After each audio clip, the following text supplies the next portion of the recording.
We're back at 8:39 with an eye-opener for parents and teens. According to a new Princeton review survey, when it comes to getting into college, students feel learning is actually less important than getting good grades. Katie O'Brien and Hunter Maats are contributors to the Princeton Review and co-authors of The Straight A Conspiracy. Good morning to both of you. Good morning. Thanks for having us. This is very, very interesting. We'll put our first results up on the board here.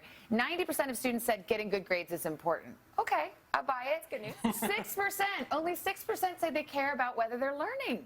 Absolutely. Well, this is why we were so excited to collaborate with the Princeton Review on this study, is because it takes some of the focus off of just grades and test scores and really onto how are students thinking and feeling on a daily basis. And I mean, that seems a little bit disturbing to me. So it's like they're sort of results-oriented, like they want the good grades, 100%. but they don't really care if they learn. Well, and that's a real problem because that sort of attitude will get you into college, but it really won't get you through college. And what ends up happening is that there's this myth in America that you have to make a choice. Either you can get good grades and be really stressed, or you can have a fun life and get sort of mediocre grades. And parents need to know, and students as well, that it's not a choice. You can really have both. You can have great grades without the stress. And then finally here, 43% said that college acceptance is what really drove them to get good grades. 100%. Kind of obvious. Yeah. Okay. Let's talk about student stress. We got a next series of stats here. 25% said that homework causes them the most stress. I guess that's not too surprising.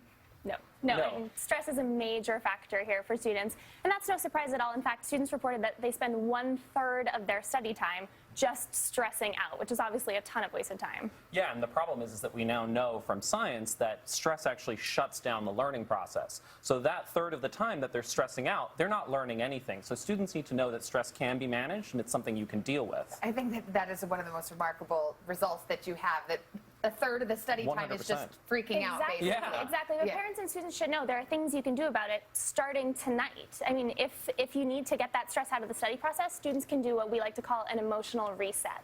So when you feel that stress starting to come up, take a deep breath, tell yourself this is just an assignment, or I have to do this so my dad lets me use the car, or whatever it takes you to get through it.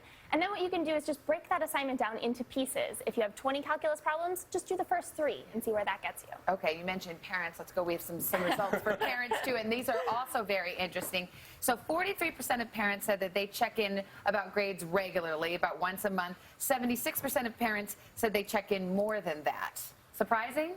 Well, it's not surprising. I mean, I think the thing that was most powerful about this was the disconnect. You know, in general, parents feel like they're checking in about twice as often as students report that they're checking in. And it's possible that parents are checking in that often. It's just that when the teenager is running through the kitchen and you ask them how their school is going, and they're like, fine, they're only hearing you about half of the time. Yeah, and there's also another result. 50% of students said that their parents encouraged them to do better, but when we asked the parents said, oh, no, 77% said, oh, no, I encourage them. So basically, parents think they are more encouraging than the students think they are. Absolutely, and one of the issues that came up is that parents really want to help. They just don't always feel that they can. And that makes sense, because if you're a parent, you might not have taken Algebra 2 for years and years.